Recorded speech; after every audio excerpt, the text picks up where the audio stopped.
আজকের ইফতারিতে আপনারা একবার হলো টমেটোর চপটি ট্রাই করতে পারেন, দেখবেন আপনার পুরো পরিবার কিন্তু পছন্দ করবে। আসসালামু আলাইকুম মাই ইউটিউব ফ্যামিলি, দেশ বা দেশের বাইরে যে যেখানে আছেন সকলকে আমার সালাম। সকলে সুস্থ থাকুন, ভালো থাকুন আর নেক পথে চলুন, এই দোয়াই করি আল্লাহ পাকের কাছে। আর আপনারা আমাদের জন্য দোয়া করবেন, আমরা যেন সুস্থ সবল থাকতে পারি আর নেক পথেই চলতে পারি। তো ফ্রেন্ডস, আজকে আমি শেয়ার করব একেবারে গোল গোল মচমচে টমেটোর চপ। তো চলুন শুরু করি। বিসমিল্লাহির রহমানির রহিম। এখানে কড়াতে একটু সামান্য সাদা তেল নিলাম। তেলটা গরম হতেই আদা রসুনের পেস্ট দিয়ে দিলাম। তারপরে একটু নাড়াচাড়া করলাম, একটু কাঁচা গন্ধটা চলে গেল আদা রসুনের। তারপরে দিয়ে দিলাম কাঁচা লঙ্কা কুচি। কাঁচা লঙ্কা কুচি আপনারা আপনাদের পরিমাণ মতো দেবেন, আমি 2 থেকে 3টি দিয়েছি। তারপরে নাড়াচাড়া করার পর দুটো মাঝারি সাইজের পেঁয়াজ কুচি দিয়ে দিলাম। পেঁয়াজটিকে হালকা ভাবে নাড়াচাড়া করব, খুব বেশি কালার করব না, একটু জাস্ট নরম হয়ে যাবে। তারপরে আগে থেকে সিদ্ধ করে রাখা 2টি মাঝারি সাইজের আলু দিয়ে দিলাম।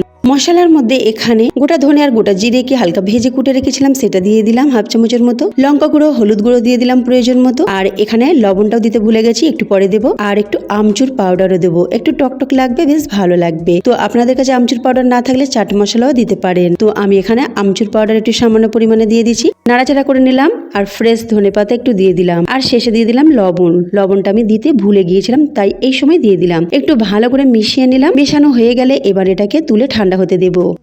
এদিকে ব্যাটার বানিয়ে নেব। তো আমি প্রায় 130 গ্রামের মতো বেসন নিলাম একটা বোলেতে।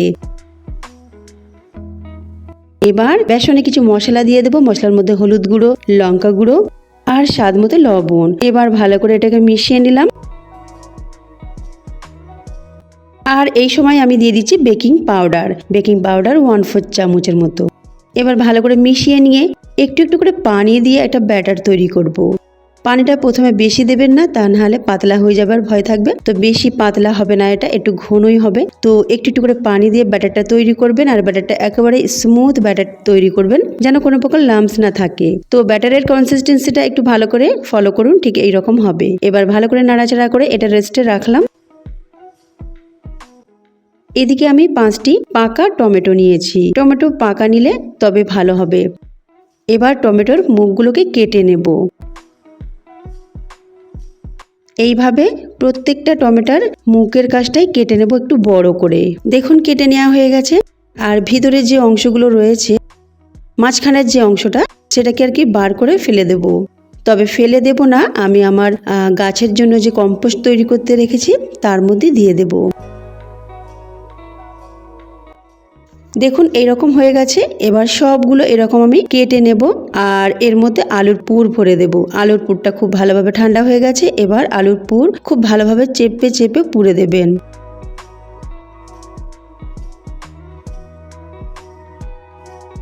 দেখুন আমি এইভাবে আলুর পুরটাকে পুরে দিচ্ছি।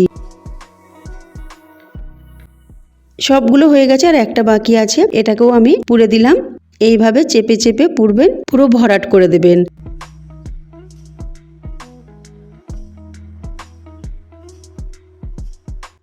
এবার এদিকে ব্যাটারটাকে একটু নাড়াচাড়া করব। আর এতে আর একটু কিছু মশলা দেব।